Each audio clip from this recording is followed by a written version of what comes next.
Hello and welcome back to my holiday series, where I am still in my pajamas and recording this because I went to see Deadpool and Wolverine last night at 8 o'clock and then was out until like 12:30, which doesn't sound that late, especially for me on the weekends, but yeah, so I didn't record last night, so here I am recording now and still in my pajamas because I can be.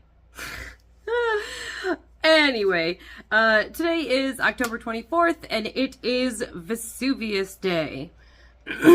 So Vesuvius Day is referring to Mount Vesuvius, which erupted, well, we thought on this day back in 79 AD.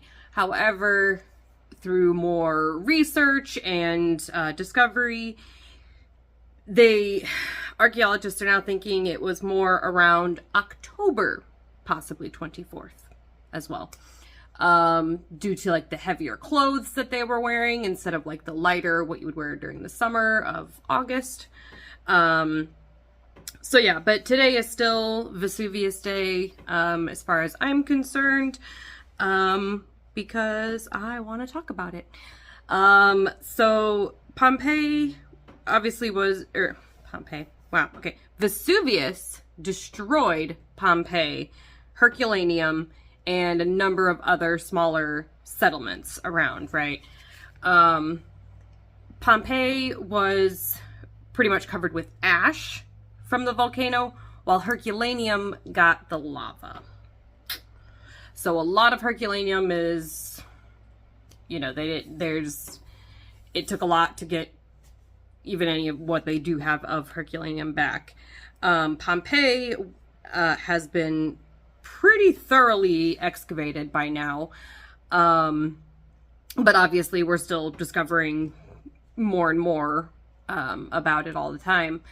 One thing, so I actually have been to Pompeii, and when you are first learning about it, so I took Latin in high school, and the Latin teacher goes to Italy every 3 years. So I got to go. It was the summer between my junior and senior year of high school, I think. Either sophomore and junior or junior and senior year of high school. And, we had learned about Pompeii. We watched a documentary series about it. You see the pictures, and you see the pictures of the people who were preserved in the positions that they died in. And when you look at the pictures, you get, you're kind of like, ooh, that's kind of weird, that's creepy, whatever. But actually being there was probably the most eerie I have ever felt.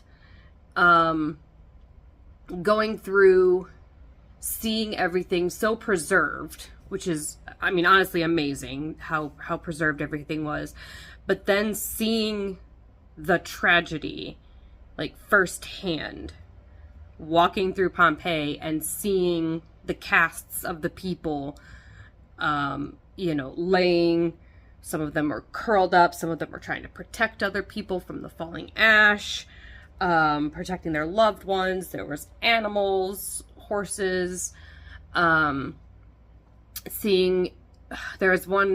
this guy was crushed by part of the falling building that he was in, completely crushed his pelvis, and then you just see the rest of him above it.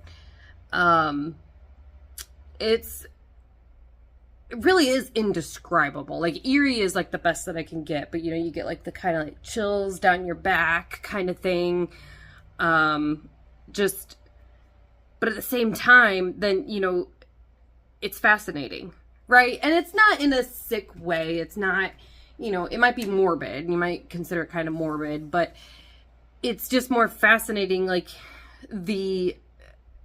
how well preserved it was, and literally, a day in the life of a Pompeian, right? It's just seeing how just they were going about their day, had some earthquakes, and we're kind of like, That's weird, Well, maybe the gods are unhappy, you know.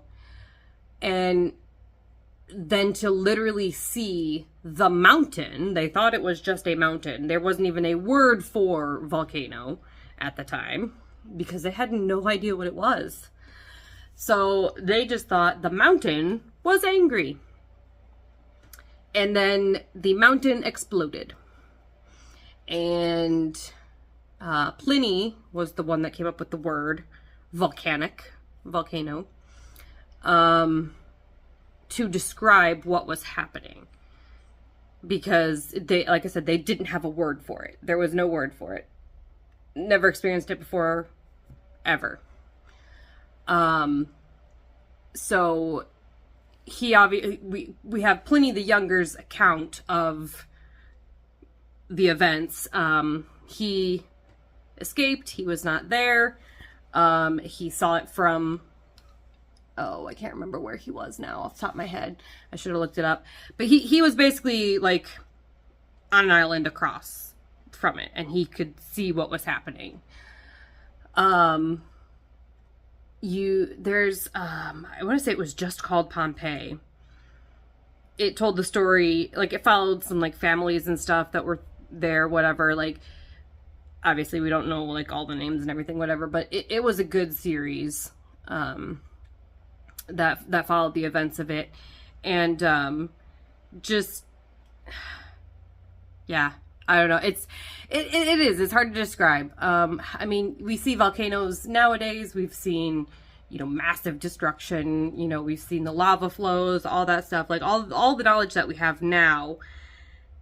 Just think about not knowing any of that. Like, you see a mountain explode, and then you see the lava flowing down, and you're like, what the heck? And then you see the fires that start. And then, Herculaneum, it's really stood no chance. I mean, they were at the base of the volcano, and again, having no idea, and seeing the fires, and just how fast the lava flows down the mountain, or down the volcano. I mean, they were done for.